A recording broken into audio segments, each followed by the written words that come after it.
2011 से 2020 तक उसने उसका रेप किया है। एक का 15 साल पहले वो छोड़ के गई, लेकिन उसको 1 साल तक उसने उसका रेप किया। मेरे साथ उसने एक बार बलात्कार किया। जी हाँ, ये है ब्रह्मलीन तपस्वी बाबा कहलाने वाला योगेंद्र मेहता, जिस पर आज महिलाओं ने बलात्कार का मुकदमा दर्ज कराया।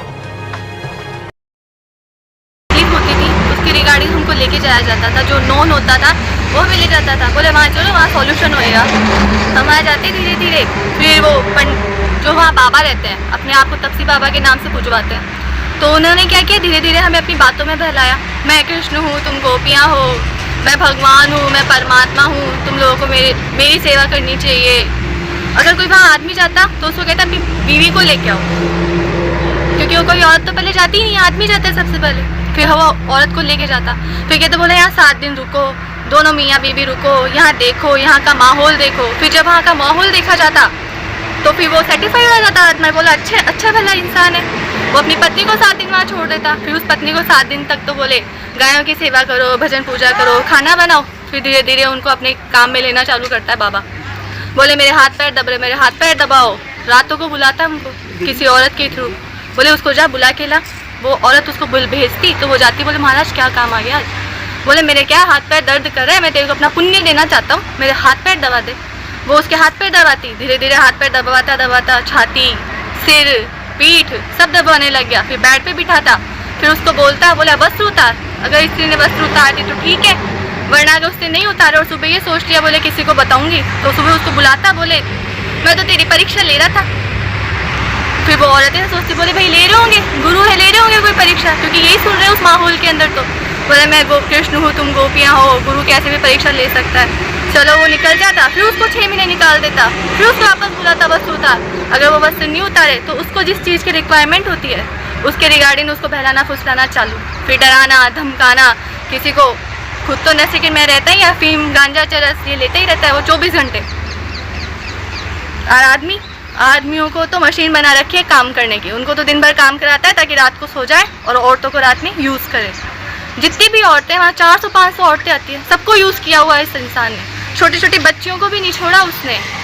अब 25 साल से उसका एक प्रोग्राम चल रहा है, 25 साल से। पहले माँ जाती थी, माँ की बेटियाँ भी जाने लग गई, बेटियों की बहुएं भी जाने लग गई। ऐसे करके उसने 2-3 पीढ़ी तो खराब कर ही रखी है सब इंसानों के लिए, इनको सामने नहीं आ रहा है। कितने साल पुराना प्रकरण है? हम 3 औरतें हैं, 3-4 जो भी हैं। कोई 15 साल पहले छोड़ चुकी है, कोई 2 महीने से छोड़ी है, कोई 3 साल से जाना छोड़ रखी है। लेकिन उसका ये प्रकरण जब से वो उस गद्दी पे बैठा है ना 25 साल से, तब से चल रहा है और आज तक चलता आ रहा है। उसकी वासना बढ़ती जा रही है। तो जिन महिलाओं की आप बात कर रही हो, महिलाओं के साथ में जो आप बात बता रही हो, ये कितना समय हो गया इस बात को? बता दो ना, कोई 10 साल से गई, उसके कुछ साथ कुछ नहीं हुआ। एक का हुआ है 2011 से 2020 तक उसने उसका रेप किया है। एक का 15 साल पहले वो छोड़ के गई, लेकिन उसको 1 साल तक उसने उसका रेप किया। मेरे साथ उसने एक बार बलात्कार किया।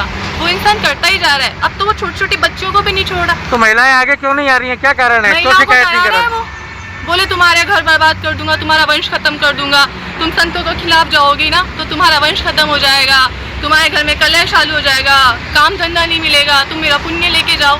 और पुण्य कैसे देता था? सेक्स के थ्रू अपना पुण्य देता था वो, कि नहीं मेरा घर कहीं खराब हो जाए। वो तो मेरे पति ने मुझे सपोर्ट किया, तब मैं उठकर सामने आई हूँ कि वो तेरे साथ अन्याय हुआ है। उसका वो तो ले, तू चुपके से बैठी है। उसको आज 2 दिन पहले पता चला है तो वो आज मुझे यहाँ खड़ा कर रखा है, उसके पीछे मैं यहाँ खड़ी हूँ। आज जब औरतों की बेटियों के ऊपर आ रही है तो वो निकल के आ रही है कि अब हमारे बच्चियों के ऊपर ही आ गई तो अब हम क्या करें। इसलिए वो औरतें निकल के आ रही है। अब हमने 2 ने हिम्मत करी तो तीसरी ने भी हिम्मत करी, इस तरह से निकल रही है। अभी तो हम एक ही परिवार की औरतें आई हैं, देखना अभी केस जब ओपन होएगा तो पता नहीं कितनी रहेगी।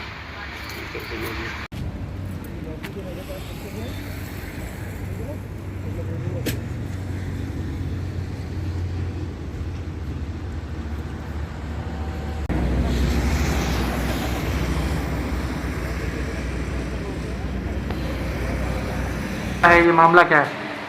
कल 3 महिलाओं ने थाने पर उपस्थित होकर एक मुकदमा दर्ज करवाया है, जिसमें बाबा जो कि मुकुंदपुरा रोड पे एक आश्रम है वहाँ पे रहता है और इन लोगों का वहाँ पे करीब 20 से 22 साल से आना जाना रहता है। तो उन्होंने बताया कि धमका कर या भोजन में भांग की गोली देकर उनके साथ में दुष्कर्म करना बताया। इस पर अपन ने मुकदमा दर्ज कर लिया है। महिलाओं के बयान लेकर उनका मेडिकल मुआयना करवाया गया, उसका अनुसंधान जारी है। ये जो दुष्कर्म है सर 20-22 साल से चल रहा था या फिर अभी रिसेंटली ये अलग अलग हुआ है फेज के अंदर, अलग अलग फेज में हुआ है, लगातार नहीं हुआ, लेकिन कुछ बार इनके साथ में दुष्कर्म हुआ है। इसके साथ में 15-16 साल पहले घटना घटित हुई है, किसी के साथ में 5 साल पहले हुई, किसी के साथ 10 साल पहले हुई है। अभी लेटेस्ट में 2-4-6 महीनों में ऐसी कोई घटनाक्रम नहीं हुआ है। आपकी जांच के अंदर ये भी निकल के आया है कि मात्र 3 ही महिलाएं या और ज़्यादा भी हो सकती हैं। उनका कहना है कि और भी महिलाएं हैं जो इससे पीड़ित है। जैसी भी सूरत होगी, अगर महिलाएं आएंगी तो निश्चित तौर पे उनके बयान लिए जाएंगे, FIR लॉन्च की जाएगी, अग्रिम कार्रवाई की जाएगी। बाबा की गिरफ्तारी के विषय में कुछ अभी अनुसंधान शुरू किया है। अनुसंधान से जैसा हमें मिलेगा कि दोषी है या नहीं है, उसके अनुसार कार्रवाई की जाएगी। अपने आप को ब्रह्मलीन तपस्वी कहने वाला ये बाबा आज संकटों में घिर गया है। पीड़िताओं की बात के अनुसार लगभग 200 से ज्यादा महिलाएं इस बाबा के द्वारा यौन शोषित की जा चुकी हैं।